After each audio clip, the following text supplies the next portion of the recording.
Asian kids who grew up in the West, they all like, my mom and dad were absent in my life and they never listened. Bitch, she's working. She's poor. She's just trying to not starve. She grew up in a famine. She grew up in a Vietnam war zone. She escaped. And you're like, oh, my mom, she doesn't listen. She escaped Nam. Hello, nieces and nephews. Welcome back to Haiyaa Podcast. I am talking to you guys from Philadelphia, PA, in Pennsylvania. In my hotel room here in Philly, and not a great hotel room. First of all, I was in Hoxton, Chicago, which is a much nicer place. But Philly here, the location's great. The hotel room's a bit Spartan. You know, it's a bit like too modern, too many sharp edges. It makes it feel like a box. You see, I live in a new build. I feel like I live in a new build. You know, let me show the listeners. Look at that. Look at the sharp right angle corners, and it's just very unnerving. You know, I'm more of a soft, rounded edges with a rug kind of person. You know, the Hoxton, Chicago was beautiful. There was like paneling on the walls. There was nice beading and texture on the walls. So it's a bit of a shame we didn't film a podcast there. But happy to be in Philly. I got in from Chicago yesterday, Matt. And Matt's you're in London, right? Yeah, I'm at home. Hey guys, how's it going? Matt is calling in from London, and his camera quality sucks. So we're gonna put him in a tiny corner instead of a split screen because he's using his MacBook camera. I can't believe you're a podcast producer and you don't own a camera, Matt. It's where I feel most comfortable, in the corner. So I'm quite happy, to be honest, with this arrangement. Yes, because Matt was the star of last week's episode. You said some crazy shit, and my fans are all annoyed at you. You bitched about eating with your hands, and people are harsh on you in the comments for good reason, because you were like complaining about it. You want to tell our listeners what happened? Yeah, I was just saying that I can't remember the context of the conversation, but eating with your hands, it would make me feel funny, like using both hands and not being able to clean them while eating, if you know what I mean. Because everything you would touch would get dirty, was my understanding. But your listeners wrote in, and it was funny because it was on like a varying degree of how annoyed they were. Some of them were quite nice and like, oh, well, by the way, this is how we do it. Others were just really pissed off at me. So I'll say sorry. I didn't mean to offend anybody, but I didn't know that you're actually meant to use one hand. You just use your right hand or your left hand, depending on right-handed or left-handed. And then you keep the other hand free to, clean and lift up your drink and whatever. So makes sense. So thanks for the explanation. Consider me apologetic. So yes. There you go. Consider Matt less racist now. A little less racist. He knows how to eat with his hands properly now. Just one hand. Just a little bit. Yeah. You don't use two hands to claw at all the rice on your plate. I still think the concept of like wet food, I know they're saying you use chapatis and naan bread and things like that. So that does make sense to me, but I really love the gravy. So when I'm at home, I'll always use like a spoon to eat that up. And I can't imagine using my hand as a shovel. But maybe I'm digging myself a deeper hole. So I'm going to stop. Yeah, gravy is fine. Curries are fine. I'm thinking more when you say wet food, I'm thinking like pho, like noodles in broth. And then like, of course, you won't use your hands for that because the broth will just like kind of drip out your fingers. But yeah, you're digging a hole, Matt. Just so you know. Next time one of your minority friends, one of your few minority BAME friends, people of color friends, it's only me, really, Matt. It's really only me, isn't it? Next time one of your colored friends invite you over to their house, just don't look at them weird when they use their hands to eat. I was gonna get some Indian food to eat today to show the listeners that I've learnt my lesson, but I was really worried that would come across incredibly patronizing and probably even more racist. So I don't want to be like the white savior, like, look at me, I'm eating like you. So no, I'm steering away from that. You know what you should do? You should wear like a traditional Indian outfit when you take that photo. Okay? You should wear and get it wrong too. Get it wrong. Wear a turban. Because that's Sikh, So wear a turban. Get it all wrong. Just wear Indian shit. Get a henna tattoo. have a pet peacock beside you, and have a picture of Vishnu behind you, and then you just sit cross-legged on the floor as you take an Insta story. Hey guys, Hey, my Indian fans, I'm eating like you. Look at me. Look at me. Also, the British have a history with India. So when you go there, they're going to look at you with a slight sense of suspicion. What are they doing back here? They're going to take our shit again, aren't they? They're going to take our shit again. Speaking of cultural appropriation, when I was in Chicago last week, listeners, I'm on my tour right now, North American leg of the tour. So Chicago was last week. Amazing show. We'll talk about Chicago more in a sec. But speaking of cultural appropriation, when I was in Chicago, I went to see Ramen Lord, who he's like a big, he started becoming big on Reddit for posting his ramen recipes, and then now he's also big on Instagram. Ramen Lord, very well-known ramen maker. He's based in Chicago, so I went over to his house, and he made me some ramen, delicious. So thank you, Mike. Thank you, Mike Satinover, Ramen Lord, for your ramen. So he says he gets a lot of like criticism from people online saying, why is a white guy making ramen? Why is a white guy making ramen? And it's he gets a lot of those comments, and I always feel like that's a very short-sighted way to look at things. So only a certain race can make a certain dish. You know what I mean? Because what about like a Malaysian who makes ramen? Is that okay? Because we are not Japanese. I told him if you want to open a ramen shop, which is his plans. Sorry, Mike, I've just kind of divulged your plans out to the whole world. But Mike wants to open a ramen shop, and I told him, Mike, why don't you lean into it? Let's call your ramen shop White Guy Ramen. That's free PR, isn't it? The whole internet will be so mad at you. You'll get people who like it, who are like, oh, fuck this social justice warriors. And then you get the social justice warriors, the Twitterati, who shit on you. But then you'll get so much free PR. In Chicago, this guy opens a shop called White Guy Ramen. And guess what? It's actually good. Because what most people don't understand when they say, oh, it's cultural appropriation when a white guy makes a dish, it's like a lot of Asian guys make shitty versions of that dish too. They conveniently forget. I've seen so many shit Asian chefs making shit Asian food. And Mike is a guy who actually researched and studied ramen, and he's passionate. He makes his own noodles. So I told him you need to call it White Guy Ramen. I will go. I'll stand in line for White Guy Ramen. You can even go more extreme. Call it White Power Ramen. Depends how extreme you want to go, Mike. White Power Ramen, Haiyaa Ramen. Nazi Ramen. Let white guys do what they want, You guys are so oppressed these days. Don't you think, man? Don't you think you're oppressed these days? Let us do what we want. want. People of color shitting on you, telling you what to think. Yeah.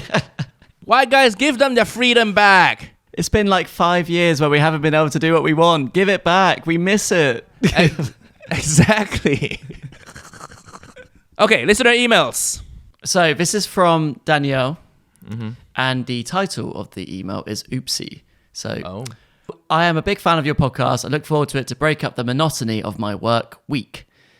As the Asian representative for white people like myself, I have a question I thought you are the only person qualified to answer. My town had a beautiful Asian restaurant. It's fairly new, opening shortly before COVID.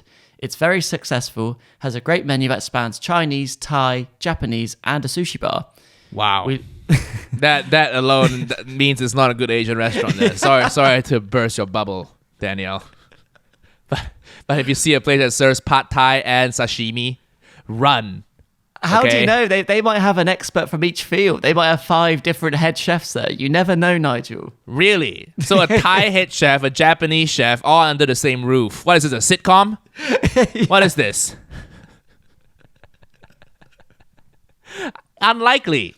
Unless it's a human trafficking operation. It's unlikely you have 5 head chefs under the same roof. So Danielle writes, we love the restaurant. The manager is so nice. But oh man, there's a lady. Brackets, maybe the wife. And she is so mean. Never engages in conversation. Always short with us. I know she can speak English well. I've heard her talking about renovations in the past. How do I make this woman crack a smile? What can I do to impress? We love this place. The food is good. The drinks are good. The service is like razor blades. Please help, Nigel. Is the woman Asian? Yes. Yeah, they're not supposed to smile. They're supposed to treat you like shit. That's how they get you to leave the restaurant quicker, so they turn over more tables. She's just doing her job, Danielle. Not everybody needs to smile. And you also don't know her history, you know? Maybe she's gone through a shit life. Maybe she was trafficked. You know, instead of the 5 chefs, maybe she was trafficked. She was forced into an arranged marriage. You know, maybe she had like hopes and dreams of wanting to be a ballerina. But then turns out she had to move to like the town Danielle is in, the shithole town Danielle lives in. And she's forced into that. And then life has slipped by her, the youth. She's lost her youth. She's probably old, you know. So youth has left her. And life has left her. And she's stuck with this useless husband with this big pan-Asian restaurant. And now she's like, oh, I'm serving this terrible food to people. You want me to smile? She probably doesn't like as well. Like the food is so general. It's like she can't even be proud of it. Do you know what I mean? It's like, oh, we do amazing Japanese food. It's like, what do you do? Asian. Yeah, the whole continent. Rice, noodles, dumplings, hot pot, Korean barbecue. Yeah. She's not gonna smile. I think maybe she's American because their hospitality here is better. They treat people with better service, right? So maybe she expects that. But I don't know. I think it's this business model of treat your customers like shit. It works, man. So many restaurants in Chinatown adopt this practice. And it works. So who are you to tell her to smile, Danielle? It's very patronizing. I don't tell women to smile. You know, you're catcalling her, Danielle. Danielle's catcalling this woman. Going to a restaurant, smile for me, baby. Smile while you serve my food and then leave. Yeah. You don't know. Maybe she's had a tough life. I always look at these restaurant owners and they have a tough life, man. Because they come here because they had a terrible financial situation back in their home country, probably, right? Because nobody willingly leaves their home to open a Chinese takeaway abroad. It's not an easy job, right? But then they come here. Usually they think they're working really hard to provide for their family, and their kids grow up in the West. And what do the kids do? The kids go to therapy and complain about their parents. Of course she's not smiling. That's what Asian kids who grow up in the West, they all okay, not everyone, of course, but so many of them just blame their parents. Oh, my mom and dad were absent in my life and they never listened. Bitch, she's working. She's poor. She's just trying to not starve. She grew up in a famine. She grew up in a Vietnam war zone. She escaped by crawling over and trying to avoid landmines. And you're like, oh, my mom, she doesn't listen. My mom, she fat shames me. She escaped Nam. Okay? She hopped on a little boat or back of a lorry to give you a better life, and then you're like, my mom, she's never there for me, and she always wants me to do what she does. She never really listens to what I want to do. It's a thing, you know? I've been reading a lot of this literature. He writes it well. Ocean Vuong. I've finished his book recently, and he talks about his his grandma's experience. And then I'm like, he doesn't complain that his mom was absent or whatever. He doesn't. But I'm like, I see what his mom go through. His mom was Vietnamese, came over to America because she fell in love with the American GI. And then it was a real thing, but she had to go through so much hardship to move here because she moved here without speaking English. She had to work at a nail salon, breathing in all those fumes, those toxic fumes. And then some Asian kids grow up here. My mom just comes home and just never listens to me. She's coughing because she's breathing in all these toxic fumes. So it's just... That's why she's not smiling. Because she knows her kid is in therapy right now bitching about her. You know? So stop expecting people to smile, Danielle. I think she escaped the war zone. Okay? She's happy to even still have an intact mouth. So she's happy to have all her limbs still. So I don't know. I just think we don't know what people are going through, you know? Wow, look at my empathy. Yeah, and my friend tried to do a similar thing. We went to a Chinese place in Brixton the other day, and it was really nice. The food was really good. But he was talking to her, and he just did the typical British thing where he was trying to do this conversation. He's like, oh, so are you from the mainland? And I was like, oh, how do you even know she's Chinese? Yeah. He just took an absolute stab in the dark. Yeah. And I'm like, that is such an assumption to make about somebody. Yeah. He just go, are you a Chinaman? Yeah. Are you a Chinaman? Are you from the mainland? Well, luckily she just laughed it off and then like walked away. And I was like, you can't say that. You can't just make assumptions about where people are from. Yeah, white people trying to make conversation. Just stick to the weather.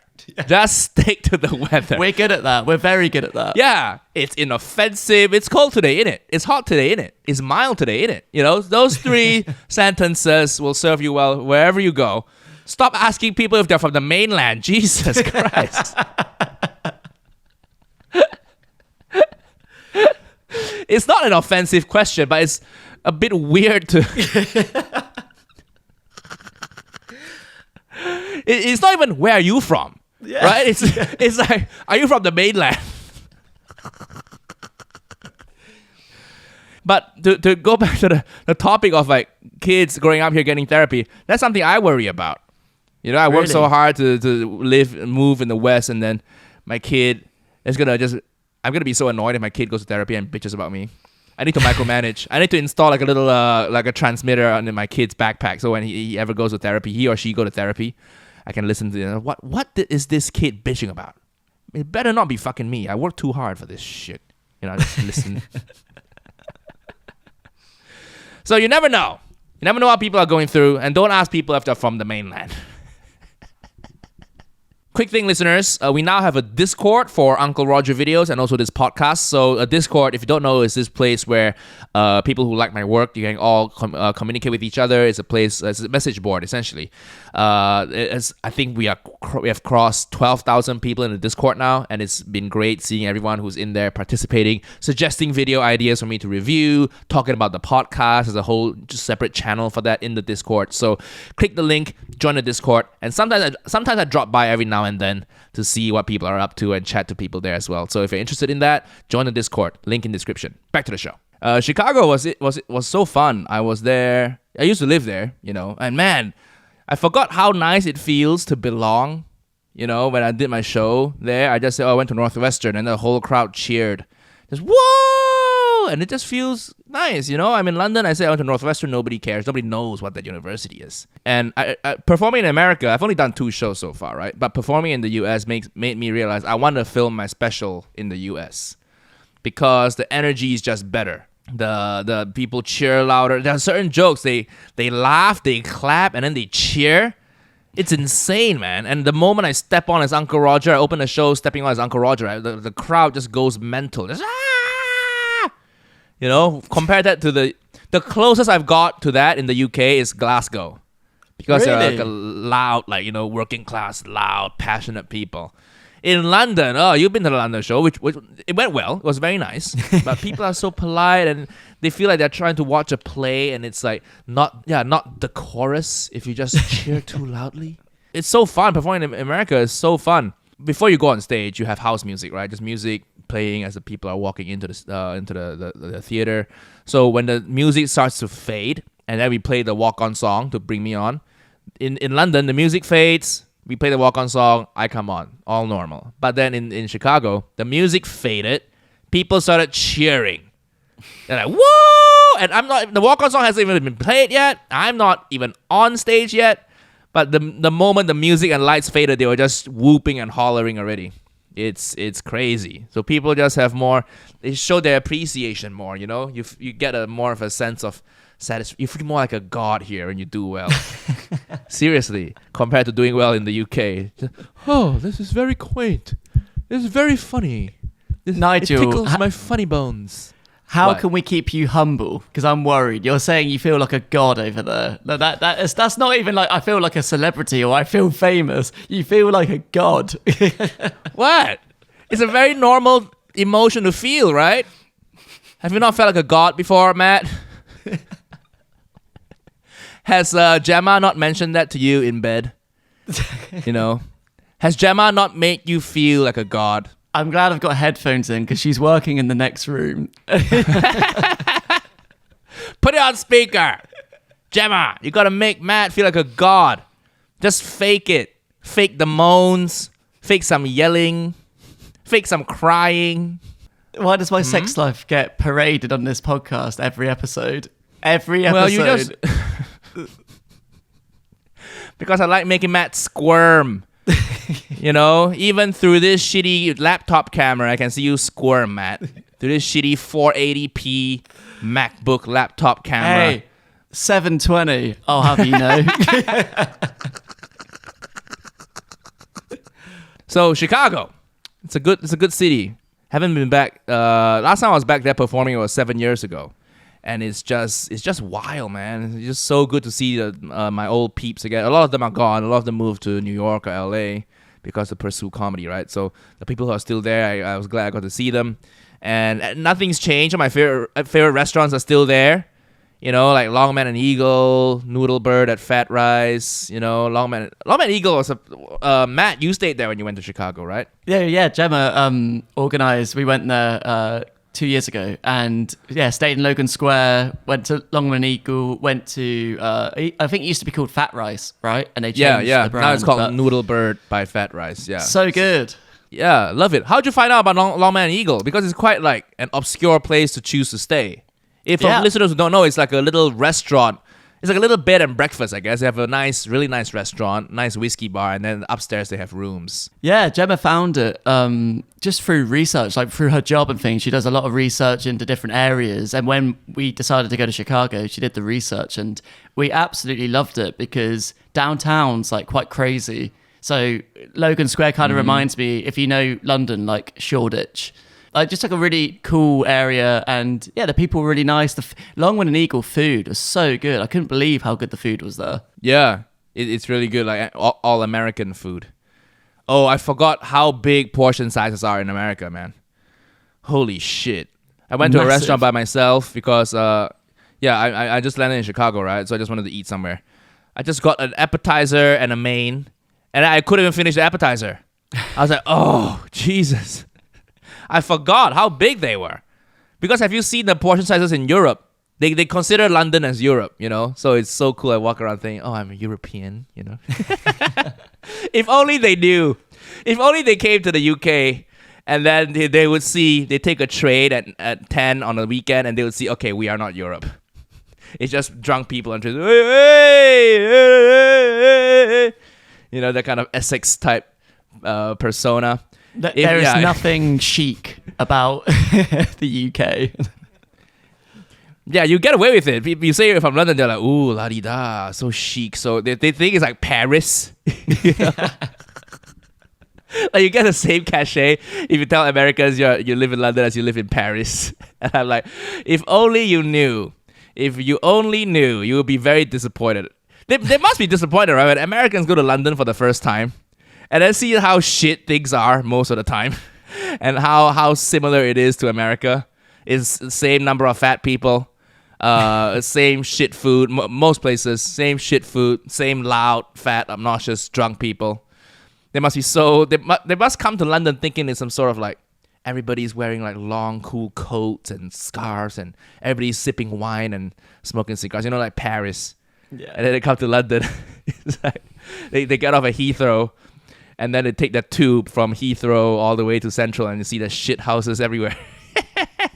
And it's just pints and kebabs. Yeah, pints and kebabs and drunk people and pints. They probably think everybody just drinks fancy wine, but it's just pints and e-cigarettes. Oh my God, e-cigs. Vaping is such a big thing in the UK. And nobody here really vapes. I haven't seen any people like vaping on the streets. I'm sure they do, but it's less an occurrence than the UK. I've been kind of coasting on that European cachet a little bit, you know. You have to. You gotta use things. You know, live in London, kind of just pretend you're European a little bit. You put on you try a little bit harder. You would go to restaurants. Usually I'll just get a pint, but when I'm here, I'm like, oh, I live in Europe. Let me get some wine and try to get stuff from Italy or Spain. You know. People think it's like cool that I actually get to go to holiday in Europe, but it's like, hey, it's a Eurostar, mate. It's 2 hours away. It's like going from Philly to New York. That's why people in America, you know, view Europeans with this high regard. They just think we're just super cultured and cool, and I'm like, nope.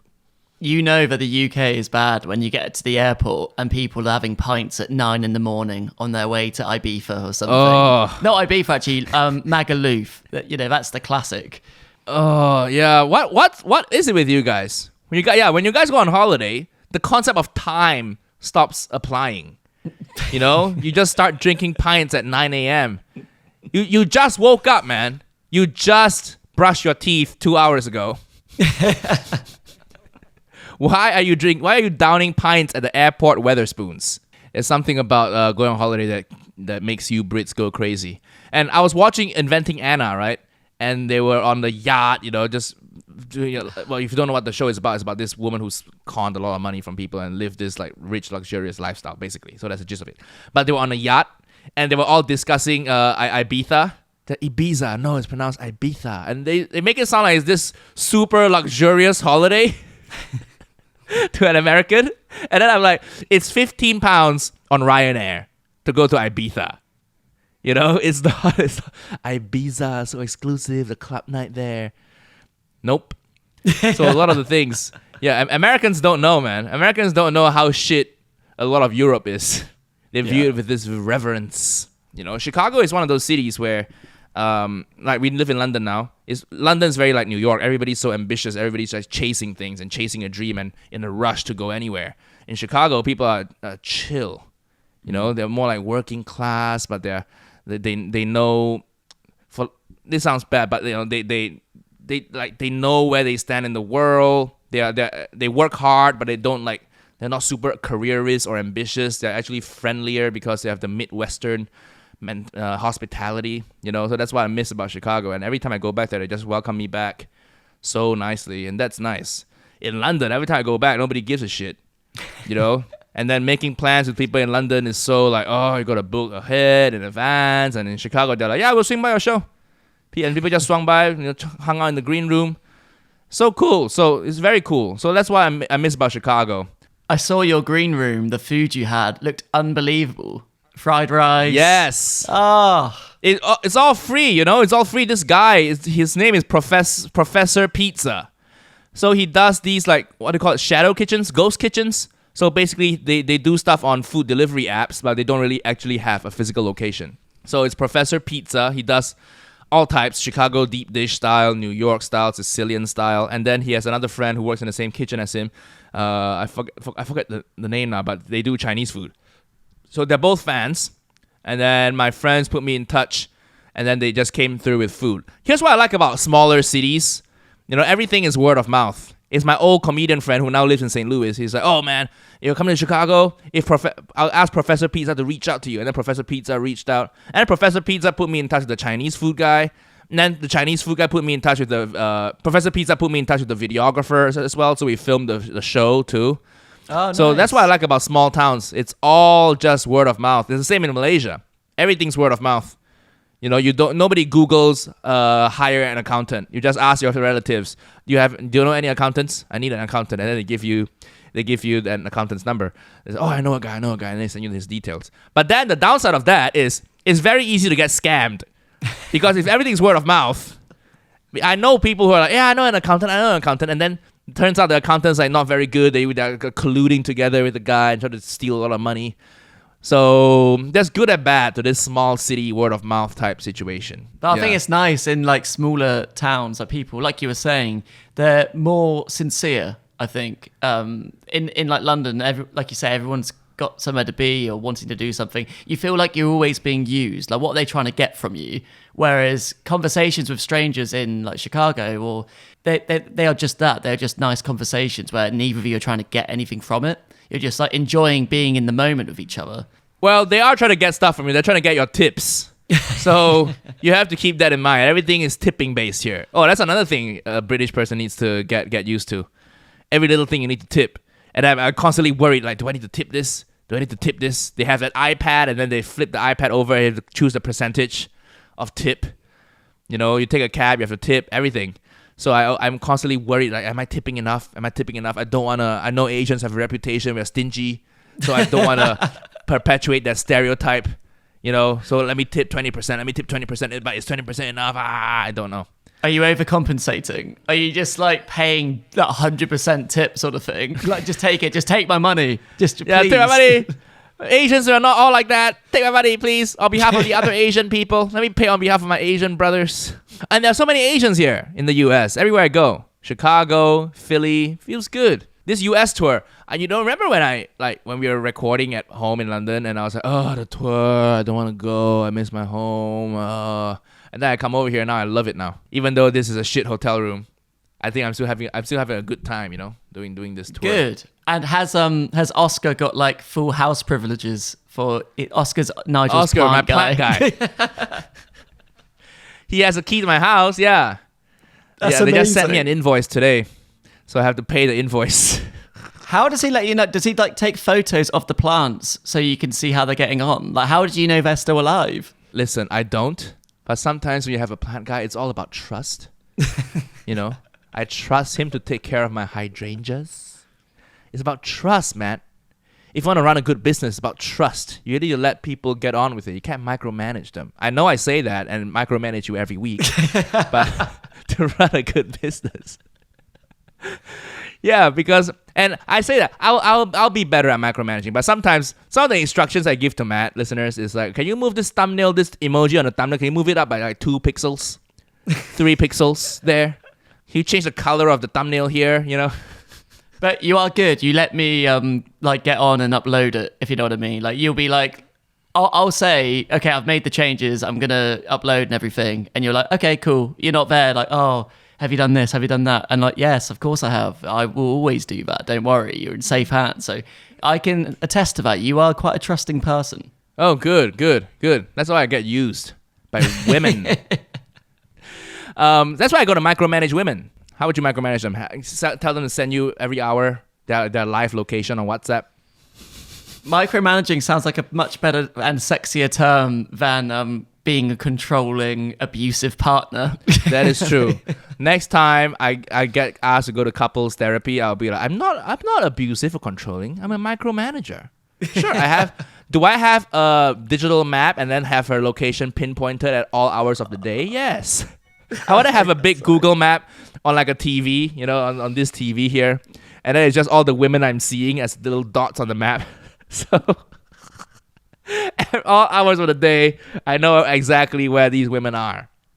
Oh, so you said you say you're gonna travel, take a trip to Paris, but it says here you're still in London. Someone's lying. Listeners, if you just broke up with your partner, remember to turn off location services. Turn off sharing it with them. Tell them, but don't tell them to turn it off for you. So you want to have that asymmetric power dynamic. You know where they are, but they don't know where you are. Okay? Little tip for all the people who just got out of relationships. Don't let them live their lives happily ever after.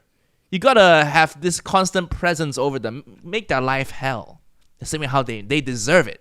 Last week we talked about porn for women because the ignorance in me, I didn't know there was porn made for women. So I just went like, oh, porn is made for guys. So over the course of the week, we had some listeners, wink wink, thank you for sending in some porn made for women. And they told me to, like, they're very nice. They specified it as NSFW. So don't open this at work, not suitable for work. And they sent me some links to the old hub. So I've seen a few videos, of porn for women. And it's nice, man. I like it a lot. The difference is porn for women just feels more realistic. The acting's better, the dialogue's better, and then there's more of a focus on sexual tension, more of a focus on intimacy, and then they just kind of make love to each other. I'm imagining they're like 2 hours long rather than 15 minutes. You get the full texture of because what's that's going how long on. it takes for women to come. Because that's how long it takes for women to come. Very stereotypical, Matt. Unfortunately, listeners, we can't put the link to Pornhub in our YouTube description. But if you search Bellesa Films, Bellesa, it's good. It feels real and it's a mostly missionary. All the positions mostly missionary. If you watch like regular porn for guys like Bang Bros or Brazzers, they never do missionary anymore. Missionary is an extinct position in porn for men. It's too boring. In porn for men, it feels like gymnastics sometimes. Even the name, even the title of those production companies, Bang Bros, Brazzers, it's horrible. Is it horrible? You know what you're getting with Brazzers. It's loud. Bang Bros. It's pretty obvious. You bang, and then it's for bros. Bang Bros. And then this women porn is Balesa Films. Yeah, The Sensual Productions. You know? They show a lot of close-up of kissing, you know, which is like, I forgot how rare that is now in porn for guys. It's more like spitting and just kind of slapping and choking. It's a lot of this sound, you know. Porn for men, there's a lot of like sounds of that don't sound sexy, but it works, and kind of like painful sounds. It's, you know. Porn for women, there's no sound at all, which is very nice. I realize we've just been conditioned because we've seen mostly porn for men, and then they show you like porn for women. They're like, oh, so you actually don't do all that shit during sex? Okay. I feel bad for women out there because porn has only gotten a lot more aggressive over the years. In the old days, you go home with someone, it's just a nice thing, you know. Now they have to tell me like, okay, don't choke me, don't spit on me, don't do any of that shit, because we've just been so like accustomed to porn for men, you know. So listeners, you got to balance yourself out. Just go watch some porn for women. Yeah, I really worry about like 14-year-olds, 13-year-olds coming up in the game and, you know, getting involved in that sort of thing.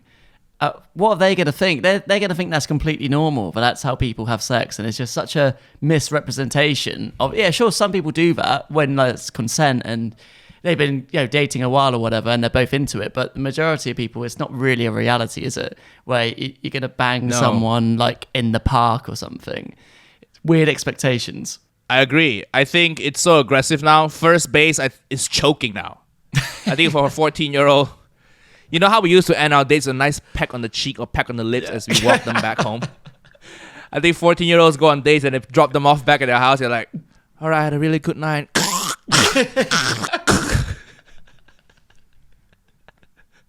Can I see you again next week? Okay, yeah, I would like that.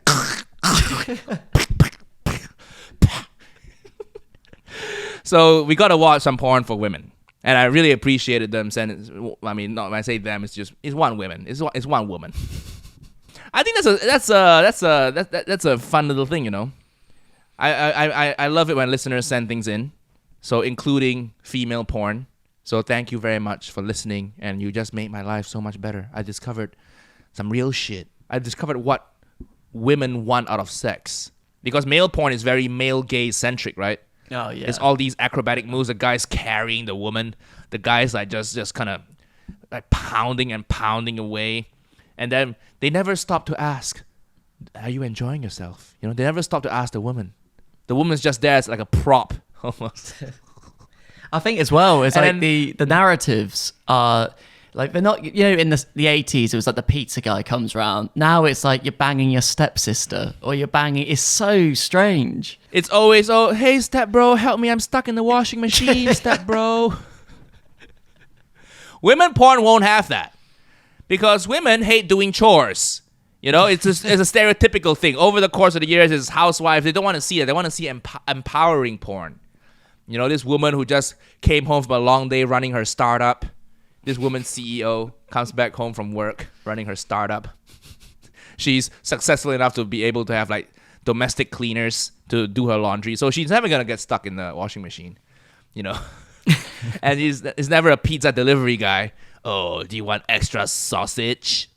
And the woman's like, no, I don't want extra sausage. If I want extra sausage, I would pay. I'll specify my order. That's why I want to watch strong, independent women porn. I feel like I'm a feminist when I watch those porn, you know. In other news, I had people writing in saying that there's a fake account of me, and it happens every now and then. You know, there's always fake people creating fake accounts and then DMing my followers. So never trust anyone who DMs you, okay? Sure, sometimes I slide into people's DMs, but you'll always check for the blue tick. Always check for the blue tick, all right? And they're always so cringe too. So this fake account is their handle is Mr. Nigel _1. I think it's reported and banned already, but they're sending messages to my followers, and the message reads, I'm using this temporary means to reach out to a few of my fans, appreciating your kindness and effort towards my career. Which is a very weird sentence to write. You know, it's a very awkward sentence. I'll never write it like that. You know? I've never heard you be that sincere, Nigel. That's an obvious one. That's an obvious red flag, dead giveaway.